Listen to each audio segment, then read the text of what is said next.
which you have called yourself with, or you have revealed in your book, or you have taught one of your creation, or you have hid, it is hidden with you in the knowledge of the unseen. I ask you by all those names. The other du'as, we ask Allah by specific names and attributes, by your power, by your knowledge. But here you ask Allah by all of His names. He says, the Sheikh says, وَهَذَا الْحَدِيث, and this hadith, it shows us that there's some names of Allah, some beautiful names of Allah, which is hidden with Him, are hidden with Him in the knowledge of the unseen. He did not reveal them in the book, and He has not taught anybody from His creatures. And it has come in the hadith of the Shafa'atul Azim, Shafa'atul Azim or the Shafa'atul Uzma, the greatest Shafa'ah, when the Prophet ﷺ makes the intercession for all the creatures, that Allah starts to judge them. We know this hadith, when the people are in the field of judgment, and it is so tough and there's so much hardship, they'll say, let's just go to Adam, ask him to ask Allah to begin the judgment at least, because they're facing so much hardship. And they go to Adam alayhi salam, and he says, go to Nuh, and go to Ibrahim and Musa. Finally we go to the Prophet ﷺ. And the Prophet ﷺ says, فَأَنْطَلِقُ فَآتِ تَحْتَ الْعَرْشِ. So I go up to under the arsh. فَأَقَعُ سَاجِدًا لِرَبِّي. And I prostrate and make sujood to my Lord. ثُمَّ يَفْتَحُ اللَّهُ عَلَيَّ وَيُلْهِمُنِي مِنْ مَحَامِدِهِ وَحُسْنِ الثَّنَاءِ عَلَيْهِ شَيْئًا لَمْ يَفْتَحْهُ لِأَحَدٍ قَبْلِي. When I make this sujood, Allah will inspire me, and Allah will teach me praises and glorifications of Allah which He has never taught anybody before me. Showing there's some names, there's some glorifications, some praises of Allah which we don't know. Now in this dua we are talking about, you're asking Allah by all of His names. All of His names. So here there's some names, the Sheikh says there's some names which Allah is kept hidden with Himself in the knowledge of the unseen. In this dua, you seek tawassul, you seek closeness to Allah with all of His names which He has named Himself, or He has revealed in His book, or He has taught anyone from His creatures, or He has kept hidden in the knowledge of the unseen with Him. And this also shows us that knowledge of Allah and knowledge about His names and His attributes is one of the greatest things which somebody can actualize, and is a means to reach happiness in this dunya and the akhirah. And this is why Allah subhanahu wa ta'ala says, إِنَّمَا يَخْشَى اللَّهَ مِنْ عِبَادِهِ الْعُلَمَاءِ. Surely those who really fear Allah from His slaves are the ulama, the scholars.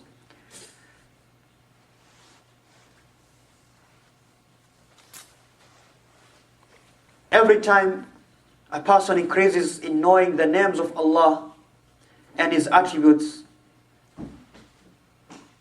he increases in glorifying Allah and turning to Him. And he turns, and he also goes farther and farther away from disobeying Him. Every time somebody increases in knowing Allah and in knowing His attributes and His names, glorifying Him increases, and turning to Him increases, and staying away from his sins also increases. As some of the Salaf said, من كان بالله أعرف كان منه أخوف ولعبادته أطلب وعن معصيته أبعد. من كان بالله أعرف كان منه أخوف ولعبادته أطلب وعن معصيته أبعد. The one who's more knowledgeable of Allah, he'll be more fearful of Allah, and he'll be more seeking in obeying Allah, and he'll be farthest away from disobeying Allah. So every time your knowledge of Allah increases, goodness increases in you. That is the fourth or the third foundation.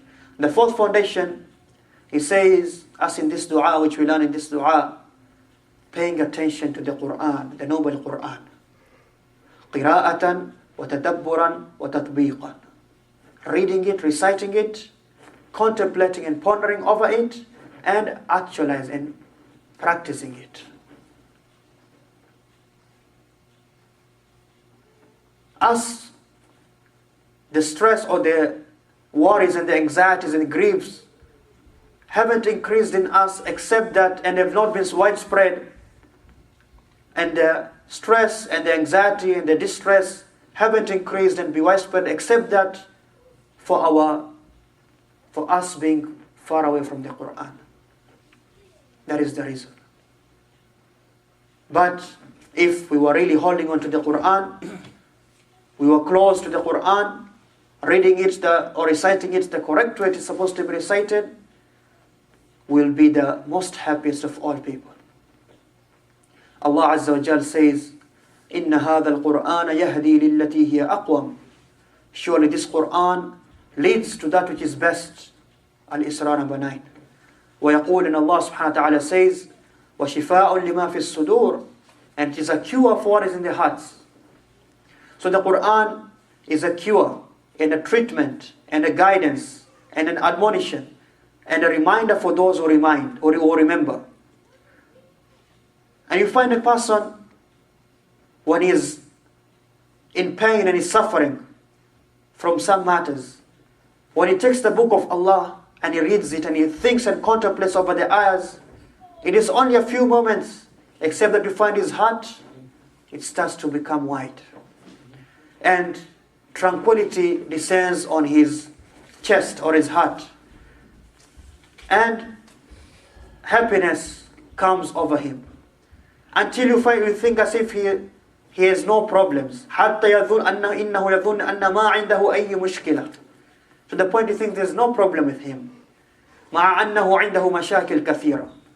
لكنه مع الطمأنينة التي تخشى صاحب القرآن والسكينة التي تنزل عليه ولا سيما إذا كان يتدبر القرآن يقول عليه الصلاة والسلام ما اجتمع قوم في بيت من بيوت الله يتلون كتاب الله ويتدارسونه بينهم إلا نزلت عليهم السكينة وغشيتهم الرحمة وحفتهم الملائكة وذكرهم الله في من عنده. He says, it is as if you find he even forgets that he has problems, but in fact he has so many problems. But because of the tranquility which engulfs the person of the Quran, Sahib al-Quran, the companion of the Quran, and the sakina, the peace which descends on him, especially if someone who ponders of the meanings of the Quran, tadabbur. The Prophet ﷺ says, there's no people, a group of people who gather together in one of the houses of Allah in the masjid, reciting the book of Allah and learning it between them, except that sakina comes down on them, tranquility and peace, and rahmah encompasses them, mercy of Allah encompasses them, and malaika surround them, the angels surround them, and Allah mentions them with those angels who are close to Him. This hadith is in Muslim. This is the excellence of learning the Quran in the masjid. And also sittings like this, inshaAllah. He says, the Sheikh says, so the Quran is a cure. The Quran is a cure. And seeking cure or treatment by the Quran is not by one of us buying a mushaf and putting it on the shelf, or putting it in the board of his car, the front of his car. While at the same time, he is actually abandoning that book, the book of Allah. He does not read it, he does not contemplate over it,